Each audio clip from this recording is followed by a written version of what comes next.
hejuru ya vitensi 3 enye 5 nta kintu upfana na ambriage. Niba uzi kugendera kuri ambriage uracyari umuswa. Ngira ukuntu akoresha metero birenze 50 uri kugendera kuri ambriage ko bwo urazakubona.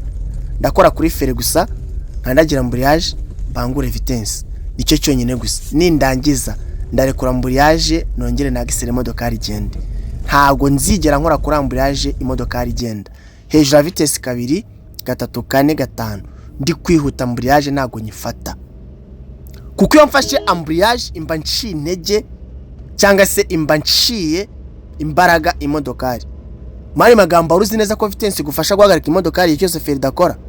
Niba utizeye feri yawe koresha vitensi ya 2 ahamanuka uzagenda nka feri. Ambriage no mu cyo twari imodokari ugenda ntabwo emere kwikoresha. Uzayikoresha gusa igihe cyose uganije ubuduko cyangwa se wifuza guhagarara cyangwa se ugiye guhindura vitensi. Cyangwa uteganya kuganya umuvuduko uzegera ambriage ifateho gatoya.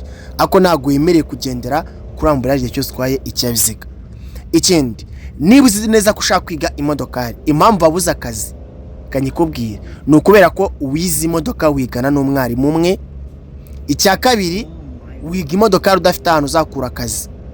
Niba ushaka kwiga imodokari igana company nushaka nujye muri skills center nta kibazo ari kujya muri company kuko wize imodokari muri company bigufasha no kubona nakaze mu buryo ukoroye muri ya company ko company ibona amahirwe menshi yo kubona abantu bifuza abakozi bashaka gutwara imodokari.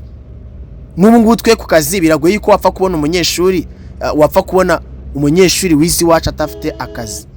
Nubwo yakabura none cyangwa ejo ariko anytime tuba tuzamuhamagara mu gihe cyose dusabwe abakozi bifuza gutwara inyabiziga mu mujyi wa Kigali cyangwa se mu ntara. Nta bundi buryo twifashisha rero nubwo buryo. Mutugane tubafasha murakoze.